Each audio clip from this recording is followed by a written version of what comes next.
مفتی صاحب میں لکی مروت سے آپ سے مخاطب ہوں. میرے والد صاحب 80 سال یا اس سے زیادہ عمر کے ہیں, ہائپر ٹینشن اور بلڈ پریشر کے مریض ہیں.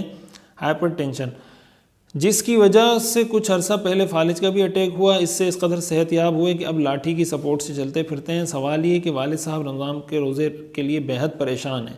اگر دیکھا جائے تو والد صاحب اگر روزے رکھتے ہیں تو اس کی صحت پر انتہائی برے اثرات ہو سکتے ہیں. آپ بتائیں کہ اسلام میں ایسے مریض کے لیے روزہ رکھنا ضروری ہے یا فدیہ دینا, اور اگر فدیے کا حکم آتا ہے تو پھر کس طرح اور کتنا ادا کریں؟ شکریہ. دیکھیں, اس کا ایک تو آپ مشورہ کریں اپنے ڈاکٹر سے, جو آپ کے والد صاحب کے ڈاکٹر ہیں, کوئی ماہر ڈاکٹر, ان سے مشورہ کریں کہ یہ روزہ رکھ سکتے ہیں یا نہیں رکھ سکتے. اگر وہ یہ سمجھتے ہیں کہ اگر یہ روزہ رکھتے ہیں تو خدا نخواستہ ان کو کوئی نقصان ہو سکتا ہے, یا یہ فالج کا اٹیک ہے خدا نخواستہ یہ کوئی سخت شکل اختیار کر سکتا ہے, یا کوئی بھی ان کو شدید تکلیف اس سے پہنچ سکتی ہے, تو ایسی صورت میں ان کو روزہ نہ رکھنے کی اجازت ہے, اور وہ فدیہ بھی دے سکتے ہیں. ایک روزے کا فدیہ ایک صدقہ فطر ہوتا ہے. ایک صدقہ فطر 2.25 کلو گندم کی جو قیمت ہو وہ آپ ادا کر دیں, تو یہ ایک صدقہ فطر, ایک روزے کا فدیہ, 2 روزوں کا فدیہ, 2 صدقہ فطر, اسی طرح وہ ادا کرتے رہیں. اور بعد میں اگر وہ کسی ایسی کنڈیشن میں آ جاتے ہیں کہ ان کی طبیعت کچھ سنبھل جاتی ہے اور وہ روزہ رکھنے کی طاقت ان میں آ جاتی ہے, تو پھر ایسی صورت میں ان روزوں کی قضا کرنی ہوگی. لیکن یہ ڈیپینڈ کرتا ہے, آپ نے لکھا ہے 80 سال عمر ہے, تو ڈاکٹر سے آپ مشورہ کریں. اگر وہ آپ کو کہتے ہیں کہ بھائی یہ روزہ رکھ سکتے ہیں, کوئی مسئلہ نہیں ہے, تو پھر رکھ لیں. اگر وہ کہتے ہیں کہ نہیں رکھنا چاہیے ان کو, تو پھر یہ فدیہ بھی دے سکتے ہیں, اور بعد میں اللہ تعالیٰ اگر صحت دے دیتے ہیں تو وہ قضا کر لیں. اگر صحت یہی کنڈیشن رہتی ہے جو کنڈیشن آپ نے لکھی ہے, تو ایسی صورت میں یہ فدیہ ادا کرتے رہیں. انشاءاللہ اللہ تعالیٰ کی طرف سے اسی کو جو امید ہے اللہ تعالیٰ اسی کو قبول فرمائیں گے انشاءاللہ. اگر دن متعین کر کے روزہ رکھنے کی منت مانے اور نہ رکھے تو اب کیا کرنا ہوگا؟ بس ایک روزہ رکھ لیا جائے یا کفارے کے 60 روزے رکھنے ہوں گے؟ اشراق انصاری, پال گھر, مہاراشٹر, ہندوستان سے. دیکھیں, اگر آپ کوئی دن متعین کر دیتے ہیں نا, تو ایسی صورت میں اسی دن روزہ رکھنا چاہیے. نہیں رکھیں گے تو یہ گناہ کی بات ہے, اس پر توبہ اور استغفار کرنا چاہیے.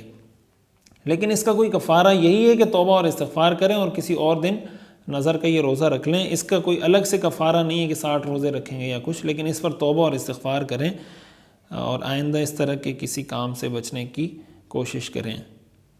مفتی صاحب, کیا 2 نوجوان بہن بھائی ایک بستر پر سو سکتے ہیں؟ اگر وہ ایسی بے غیرتی کریں تو ان کے لیے کیا گناہ ہے اور ان کو کیسے سمجھائیں؟ رہنمائی فرما دیں.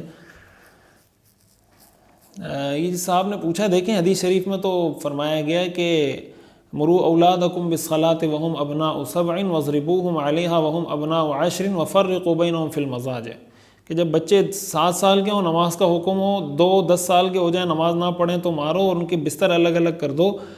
تو 10 سال میں یہ حکم ہے, تو ایسی صورت میں بلکہ 7 سال میں یہ حکم ہے, اور اس سے پہلے سے کوشش کرنی چاہیے کہ بچوں کو بستر بچوں کے الگ الگ رکھے جائیں. اس طرح ان کا ایک ساتھ بستر میں سونا شرعی بالکل ناجائز اور حرام اور گناہ کبیرہ ہے. والدین کی ذمہ داری ہے, نرمی سے مانتے نرمی سے مانیں, نرمی سے نہیں مانتے تو تھپڑ لگائیں, 2 کان کے نیچے ان کو سمجھائیں کہ بھائی تمیز سے رہو, زندگی گزارو. یہ زندگی گزارنے کا کون سا طریقہ ہے؟ کوئی جانور تو نہیں ہے, انسان ہے, مسلمان ہے, کوئی تہذیب, کوئی کلچر, کوئی ثقافت, کوئی شرافت, انسانیت بھی کوئی چیز ہوتی ہے. تو بعض باتیں زبان سے سمجھانے کی نہیں ہوتی, ان کو تھپڑ لگانا پڑتا ہے یا کچھ ان کی ٹھکائی کرنی پڑتی ہے کوئی, تب جا کے بات سمجھ میں آتی. مفتی صاحب, کیا صبح کی نماز کی جماعت کھڑی ہو جائے پہلے سنتیں پڑھیں یا جماعت کے ساتھ مل جائیں؟ دیکھیں, اگر آپ کو جماعت ملنے کا امکان ہے تو پھر سنتیں پڑھ لیں, لیکن کوشش یہ کرنی چاہیے کہ اس طرح کی سنتیں مسجد میں نہ پڑھی جائیں, آپ گھر میں پڑھ کر آئیں. اور اگر مسجد میں پڑھ رہے ہیں تو مسجد میں کسی ایسی جگہ جہاں مسجد کا حال ہے اس سے باہر کہیں صحن میں کھڑے ہو جائیں, کسی ستون کی آڑ لے کر. اسی جگہ جہاں نماز ہو رہی ہو کم از کم وہاں کھڑا نہیں ہونا چاہیے, کسی دور کسی ایسی جگہ پہ کھڑے ہو جائیں. اور سب سے بہتر یہ کہ گھر پہ سنتیں پڑھ کے مسجد آنا چاہیے. زین العابدین کراچی سے, مفتی صاحب مسئلہ یہ ہے کہ ہماری پرچون کی دکان ہے, جب ہمارے کو پتہ چلتا ہے کہ چیزوں کے ریٹ بڑھنے والے ہیں تو ہم وہ چیز زیادہ خریدتے ہیں.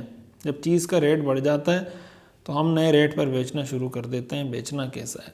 دیکھیں, جائز تو ہے کہ آپ اس طریقے سے اس کو بیچیں, لیکن اگر آپ نے کم ریٹ پر اس کو خریدا ہے تو زیادہ بہتر یہ, آج کل لوگ ویسے ہی ٹینشن میں, پریشانی میں, مہنگائی اتنی زیادہ ہو گئی ہے, تو اگر آپ اس کو پرانے ریٹ پر بیچیں گے تو یہ آپ کے لیے بہت اچھا ہوگا. صدقے کی نیت سے یہ کر لیں کہ بھائی اس میں چلیں ہم لوگوں کو اتنا ڈسکاؤنٹ دے رہے ہیں, یا ہم اتنے پیسے کے بجائے اتنے پیسے کما رہے ہیں.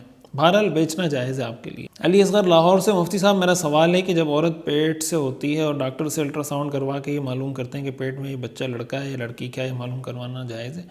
جائز ہے، اس کے اندر کوئی حرج کی بات نہیں ہے۔